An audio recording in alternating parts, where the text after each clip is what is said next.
Hey everybody, and welcome to another episode of Range Ninjas 101. I am Mike B, and today we've got a couple stories. One's a little bit shorter than the other one, but it's very important. And these are from YouTube viewers / subscribers. They sent these to me, almost a year and a half ago now, probably sometime in 2020 when I was making the original series. And so it's just going to be true stories about things that people encountered at the range and some close calls and lessons to be learned. Really quickly, for those of you who don't know what a range ninja is, I'm just going to kind of go over a weird definition that should be able to provide some context for why these stories are being told and what the whole question was. So they're often related to mall ninjas, which if you don't know what those are, I'll tell you really quick. It's basically the people that can afford thousands of dollars worth of Gucci gear, or they buy stuff that looks like Gucci gear, but it's really not. They want to look all tactical, basically. And but they can't hit anything at the range. You can't talk to them. They think they're the best. They're kind of just really not the most excellent marksmen at all, and they just look ridiculous while attempting to hit shit. But basically, it's all the gear with zero skills or common sense involved. And then range ninja is that kind of person that it's a term used to mean an unexperienced and very enthusiastic, firearm owner who pretends to be a seasoned operator, like Navy SEAL or something like that. Sorry about the burping. God, had a good breakfast, beef stew.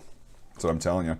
Anyway, so these guys either roll up in the cheapest crap or the most expensive crap. Usually this is funded by a trust fund, like 9 times out of 10. Sometimes it's self-funded or parent-funded, but usually it's a trust fund, something like that. And the difference between a mall ninja and a range ninja is the range ninja will show up with all the same stuff as a mall ninja, and they have all this stuff possible. It doesn't make a goddamn bit of difference that they're blatant lack of range safety, range etiquette, and marksmanship, because they naturally just suck at all three of them, and they cannot be told otherwise or learn anything because they saw it on YouTube or Call of Duty or on some stupid movie. And these are people who usually were never actually served in the real military, and that's not a prerequisite for shooting guns and training tactically. I'm just saying they act like they do. And if they were in the military, usually it's somebody that flew a desk or drove a file cabinet, one of those kind of people. And or the most usual is the elite Navy SEAL, Delta Force, Marine Force, Recon, American Hero, Son kind of thing. It's like, okay, well, we get it. So that being said, I'm going to read a story from Mitchell Moore. This is going to be the shorter one, but it's also one that it kind of made me cringe, and it'll probably make you cringe too. Hello, Mike. I love watching your videos. There's no bullshit. You tell it like it is, and that's what I love about your YouTube channel. Thank you. I try. I have a range/outdoor story about firearm negligence that nearly took my left eye. I'm listening. I was at my now brother-in-law's farm doing some shooting on a Saturday afternoon when his cock-headed daddy's money friend, there we go, comes out with a built AR-15 and starts blasting rounds at next to nothing just to show off. I don't know exactly. I know what you mean, but I don't know if how you're trying to word it. Anyway, about 2 megs in, he starts having malfunction issues like primer strike issues and all that stuff. He turns the gun sideways horizontally to clear the round, and the second I yelled out to him that he's pointing the damn thing at me, the round discharged. I felt a lot of stinging in my face, and come to find out, the round had hit the gravel driveway in front of me about 2 feet away, and it basically launched gravel towards my face like shrapnel, and my face was covered in blood. I looked at my Oakleys after I had calmed down and noticed a sizable chip out of the lenses on the left side, right where my pupil would have been. If it weren't for my glasses, I would now be blind in my left eye. To this day, I have trust issues shooting with others in public ranges. Shout out and thanks again, big fan. Shit like this makes me cringe so hard, it's insane. There's no reason for stupid people like that to be handling firearms, especially when it comes to stuff. He was very close to getting shot and killed. Sorry, an Oakley, is not going to stop a direct hit from a 5.56 from that close of a range. You got very lucky, even though you didn't get lucky, and you shouldn't have had to deal with that. That's another thing, is wear your eye protection when you're out there. Wear protection even when you're just shooting, whatever. Hey, I'm not the best. I'm not the bastion of doing that all the time. You can see in my videos, but I've gotten a lot better at it recently because of, things that just, I hear stories like this, and it's like, yeah.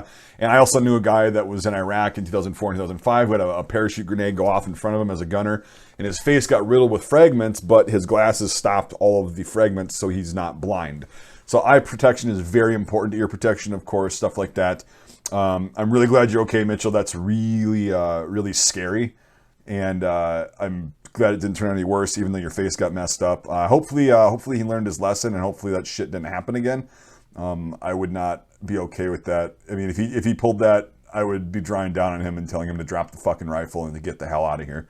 because that's not good. And I'm not just it's not just me being a tough guy. I would be that scared that he's going to fire another round and actually hit somebody directly. So glad you're okay. Glad that didn't turn out worse than what it could have, even though. God, and I understand that you got trust issues shooting with others at public ranges. I would too. That would scare the shit out of me. Like, very close call. Yeah, life, limb, or eyesight. It's like that's why they say eyesight, because you can't get that back. You can't get hearing back. You can't get eyesight back, really, if it's something like that. So, anyway, we'll go now to a story from the Millennial Bridge. This isn't so much of a sin of the range ninja as it is the sin of their company. I'm at the range enjoying my latest purchase, a Parker Bros 12-gauge Vulcan steel barrel side-by-side made in 1905, purchased in a North California pawn shop for $100. When three all-black SUVs pull up to the range, all bearing Nevada plates.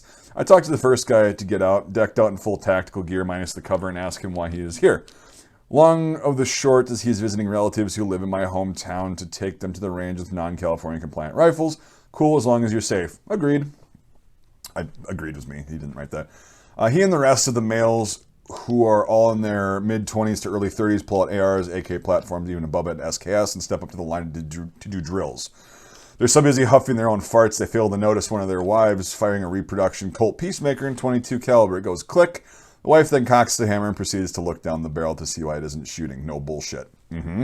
That is not just a trope. That's not something that people just say because it's funny. That happens. People literally do that if they're not experienced with firearms. If you're a tactical tard, you should have the wherewithal to understand that people with you might not be as experienced or safe, and that's your responsibility to make sure that they are safe before you go and do your wannabe tactical shit to make yourself feel like you're actually an operator. That's something that I've seen happen before, and I actually say something about it, and I'm like, hey, you guys, this is not okay, like somebody's going to get hurt. There's no reason for it because it's totally preventable. All right. So I waved ceasefire and they noticed. Asked why I gave a ceasefire and told them that what one of the women was doing. They go over and give her a lecture. A little late. Next woman, early 30s, pulls a little semi-auto 380 out of her purse and loads it up. I can't tell the make or model, but she runs the gun empty and it fails to lock open on empty. She then flags everyone at the range and my chest hits the dirt so fast I should have gotten road rash. Again, the guys only notice this after the sudden movement of me hitting the dirt. The first one can somewhat be forgiven, as with no training on firearms tends to make mistakes. But this woman pulled this pistol from her purse, and in the fact that these guys were so busy circle jerking it to how tactical they basically left their wives with minimal firearms experience on a line with live weapons and no RSO designated, and making sure they're being safe. At that point, I was so pissed at this group of window lickers, I packed my gun up, gave them the last stack of 20 pigeons in my box, and got the fuck out of Dodge. GTFOD. As insane as it may sound, a few of my friends have tried saying, no one is that stupid. This is the type of thing that is so stupid you can't make it up. Agreed. So I've seen that a lot of times, specifically with guys going out there and just kind of ignoring their female companions. People can be taught how to safely handle firearms in a very short amount of time, and as long as they have supervision, it tends to develop decent habits. When you're like this, it's like, why even try? Why even go out there and make it all about yourself? Why even bring them? Just go, hey, stay at home. We'll be back. We're going to go shoot, for about an hour or two and get our rocks off and, circle jerk each other and cup the balls and, oh, we're so cool and all that shit. And God, I feel like an operator. And then we'll come back home because there's no reason for that. And, one of those girls would have gotten hurt, just shooting herself. It's like, this is the kind of shit that makes firearms owners look like absolute idiots. When you get shit like that, so innocent woman shoots herself in the face while guys are out there with their plate carriers, militia looking, blah, blah, blah. It gives people that don't like guns and want to get rid of them ammo for, figurative ammo to get rid of guns legislatively, even though I don't think that's going to happen. But that's not what this is about. So don't even start with they're taking our guns. That's not what I'm saying. I'm just saying like that does give people ammunition, and people that might be curious about guns, they get scared of them because, oh shit, somebody that looks just like me or it sounds like me just got shot or shot themselves or got shot by somebody else or a kid. So this is the kind of shit it's totally preventable. And that's what pisses me off is 99% of shit I don't call accidents, I call them fuck-ups. Because that's exactly what they are. Because you didn't pay attention, you fucked up, it was not an accident. Accidents are usually unavoidable. This kind of stuff is very avoidable. I'm glad nobody actually got hurt, and I'm glad you took the initiative to call a ceasefire and bring attention to this.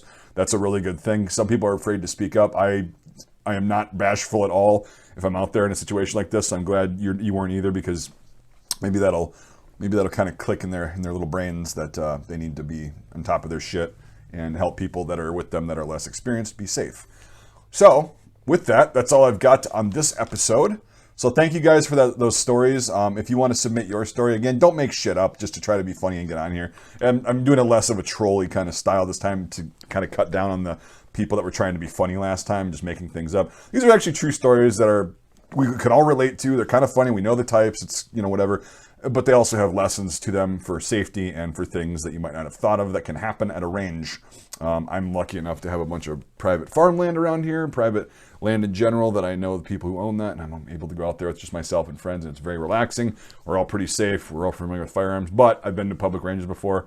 Very nerve-wracking, especially when you get shit like this happening. So kudos for speaking up. Glad nobody got hurt, like, badly. I mean, I know Mitchell got hurt, but glad you still have your eye and you're good to go.